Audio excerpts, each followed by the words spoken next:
Good morning.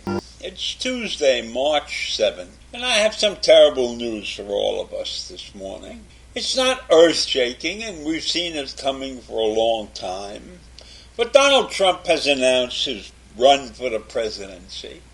He's going to try and become the second person to win the presidency in 2 non-consecutive terms.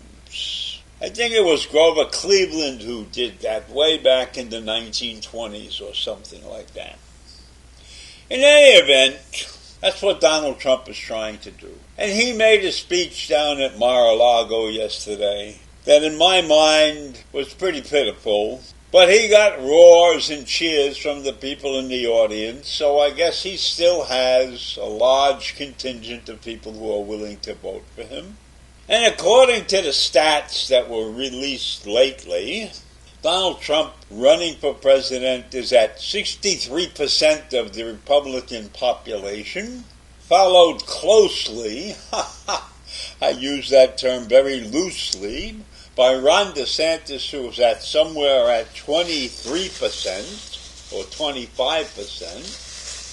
And then there's a third contender right now whose name I don't know, I don't remember, I know somebody else is in the race. He's about 6%, all right? And you know what, in Donald Trump's speech down in Mar-a-Lago, he spent a full 3 minutes berating President Biden, not about Biden's job, not about the job that Biden has done. No.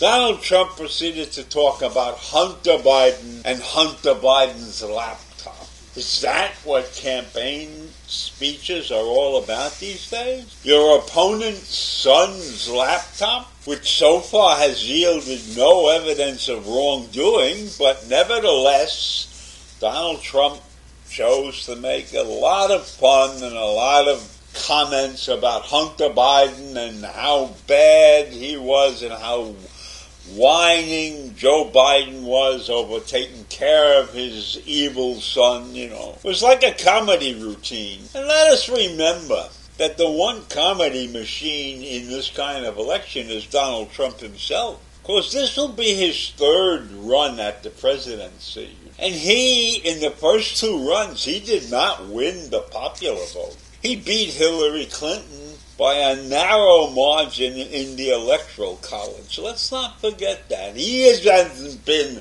an overwhelming candidate. Certainly not Franklin Delano Roosevelt or Harry Truman type, He has been a meager candidate, squeaked by the skin of his teeth, and he only lost the popular vote by about 3 million votes. So I don't see why the Republican Party is even willing to let him run again. Of course, they're desperate people too.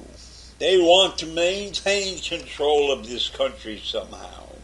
And that's a crying shame that the Republican Party is in the lead in Congress and in many parts of this country. Because when you look at the statistics associated with the Republican Party, they're not good. And most Republicans are no longer real Republicans. They're no longer true conservatives. They're against everything. They so see no reason to compromise. They see no reason to get this country back into one piece again. Why is that? Why really is that? Have things gone so badly for the Republicans and the rest of the nation that we can't get together anymore?